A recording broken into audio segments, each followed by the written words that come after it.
We are stranded at home. We can't get to the airport. When we try to get to the airport, we either get beaten up or we're afraid for our lives. There's a lot of miscommunication going on. I mean, imagine being stranded in a situation like this and not receiving anything for 3-4 days from the U.S. Embassy or the State Department. I am afraid for my life. I really need our president to really consider this serious. We are in danger.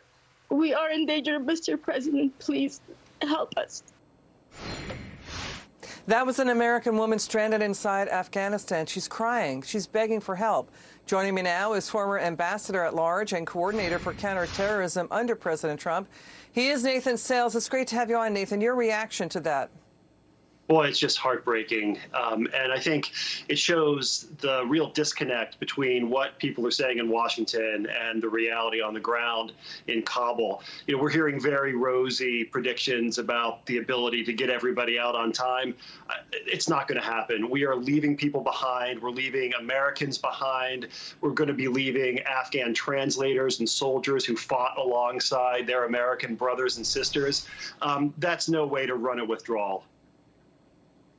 You know, Adam Schiff, chair of the House Intelligence Committee, he's a Democrat, said, quote, "It is very unlikely all will be evacuated by August 31st. Lawmakers are outraged, both sides of the aisle. The lack of accountability, the prevaricating, the dissembling by Biden and his team and his spokesman, including NSA Sullivan, spokesman Price, Psaki, and Kirby, it's staggering. They are top spinning and touting the evacuation effort when Biden created the crisis to begin with, ignoring his generals, ignoring NATO, pulling out with no plan, unnecessarily stranding U.S. citizens and allies behind terrorist lines. So why get polemical here? Why get ideological? Why topspin a crisis with Americans and allies in harm's way?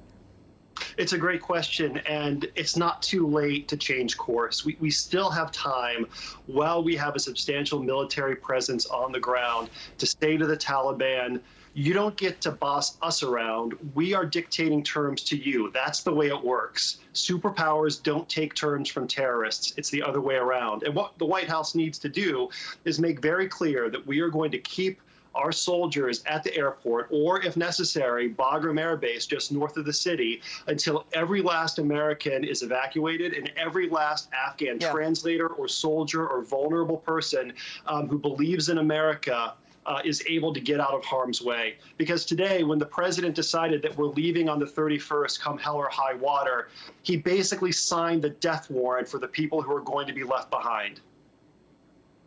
The U.S. government telling Americans in Afghanistan, you have to get yourself to the airport. Let's watch White House Press Secretary Jen Psaki first say she doesn't know how many Americans have been evacuated from behind terrorist lines, then trying to claim it's, quote, irresponsible to say they are stranded. I know that my colleague John Kirby said a few thousand Americans have been evacuated earlier today. As Jake noted, the vast majority have been Afghans, given this size of the population that we are moving out. And I'm happy to also follow up after the briefing and see what information we can achieve. Does the president have a sense that most of the criticism is not of leaving Afghanistan, it's the way that he has ordered it to happen, by pulling the troops before getting these Americans who are now stranded? Does he have a sense of that?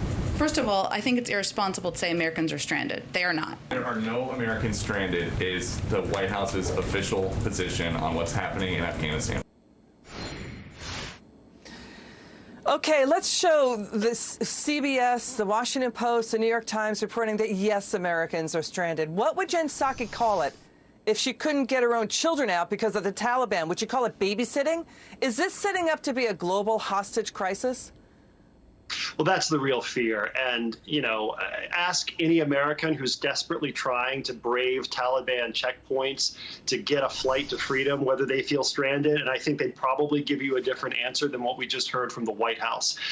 Look, if we don't get Americans out, we're going to see them again in hostage videos put out by the Taliban.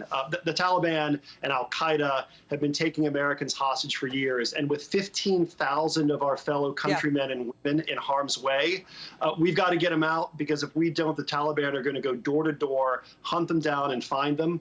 And we're not going to like what happens next. Well, guess what happens next? Because the administration is freezing Afghanistan's assets at the Federal Reserve and elsewhere and blocking funds at the IMF. Don't you see a hostage crisis coming? Because they'll say, we're going to take an American. You got to unfreeze the bucks for us. All right, Nathan Sales, thank you so much for joining us. We really appreciate it. Come back soon.